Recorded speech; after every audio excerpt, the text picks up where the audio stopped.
E aí, pessoal, bem-vindos a mais uma análise. Hoje a gente vai pegar uma daquelas listas de regras antigas lá de Levítico capítulo 2, que muita gente acha meio monótona, sabe? E vamos transformar isso numa exploração socioeconômica e cultural simplesmente fascinante. Imagina só, como é que uma sociedade lá do Antigo Oriente Próximo marcou aquela transição gigantesca, saindo da vida nômade para virar um povo de agricultores enraizados? Bom, eles codificaram isso e a gente vai ver tudo isso hoje, sob a lente da economia do sagrado. Bora lá? A nossa jornada vai seguir uma estrutura bem lógica. Primeiro, o contexto econômico, depois, o simbolismo dos ingredientes, as proibições, do cotidiano para o altar e, para fechar, o sustento dos sacerdotes. É de explodir a cabeça pensar que esse texto, que é super antigo, está no fundo detalhando o impacto religioso e social de algo muito comum, a cesta básica do Antigo Levante. Como o nosso material de base destaca, oferecer esses elementos era literalmente entregar a Deus a própria cesta básica da época. Ou seja, não estamos falando de itens inatingíveis ou luxos absurdos, mas da própria essência da sobrevivência diária daquelas pessoas. Para entender de verdade essa mudança de paradigma, a gente precisa focar na minchá. A minchá é aquela oferta de cereais ou de alimentos que é a espinha dorsal de todo esse segundo capítulo. Ela era feita basicamente de flor de farinha, que é aquele trigo finamente moído. E olha que interessante, ela reflete perfeitamente a transição de um povo que deixou de ser exclusivamente pastoril para abraçar a cultura da agricultura. Ponto número 1. Contexto econômico. Aqui a gente vê um contraste econômico genial no antigo Israel. Pensa bem, lá no capítulo 1, as regras pediam sacrifícios de animais, o que era a cara de uma cultura nômade, onde a riqueza era medida pelo tamanho do rebanho. Era um negócio caríssimo. Aí vem o capítulo 2 e muda completamente o jogo, focando em cereais. O que isso faz? Torna a devoção super acessível. Aquele trabalhador do campo mais simples agora podia participar. O suor do trabalho agrícola passou a ser tão valorizado quanto a oferta do cara mais rico da tribo. O que nos leva à parte 2, o simbolismo dos ingredientes. Quando a gente junta esses 3 ingredientes da tela, um simples punhado de farinha ganha um peso sagrado absurdo. Primeiro temos o azeite de oliva, trazendo aquela ideia de prosperidade e alegria para o dia a dia. Depois, o incenso. Pessoal, o incenso era uma resina importada lá do Líbano, caríssima, que dava uma aura de realeza e dignidade para aquela farinha tão simples. E, por fim, o sal, estabelecendo uma aliança. É uma mistura incrível, né? O azeite do cotidiano misturado com a fumaça de rei. E aqui, a gente precisa parar um segundo para falar do sal.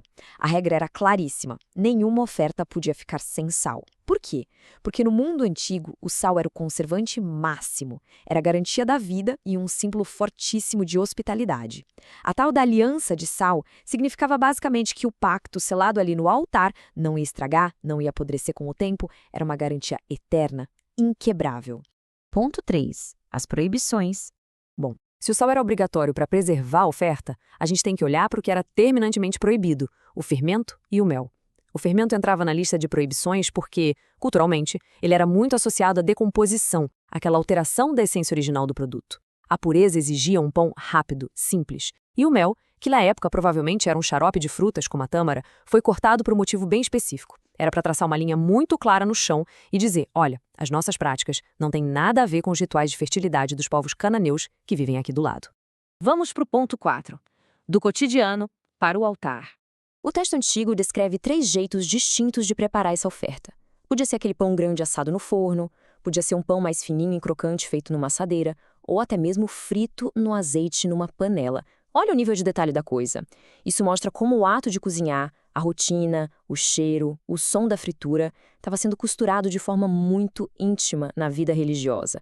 A espiritualidade acontecia literalmente com a mão na massa. E o que isso nos diz? Diz de forma brilhante que a vida doméstica e a vida sagrada não eram de jeito nenhum mundos isolados. Aquilo que o israelita comia na mesa de casa era exatamente o que ele levava para o tabernáculo. O alimento mais comum, feito ali no calor do forno de casa, era considerado 100% digno do altar mais sagrado que existia. Só que aí entra um detalhe logístico que é super curioso. Se eles queimavam só um punhadinho daquela comida toda que foi preparada com tanto cuidado no fogo do altar, o que acontecia com o resto daquele pão recém-assado?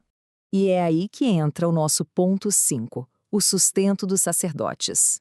O texto é super preciso nisso. Ele diz que só uma porção memorial virava fumaça. Era um gesto de lembrança mesmo. A esmagadora maioria da comida, aquele pão intacto e altamente nutritivo, ia direto para a mão dos sacerdotes, para Arão e seus filhos que estavam lá ralando, trabalhando continuamente na tenda. E a importância disso é gigantesca.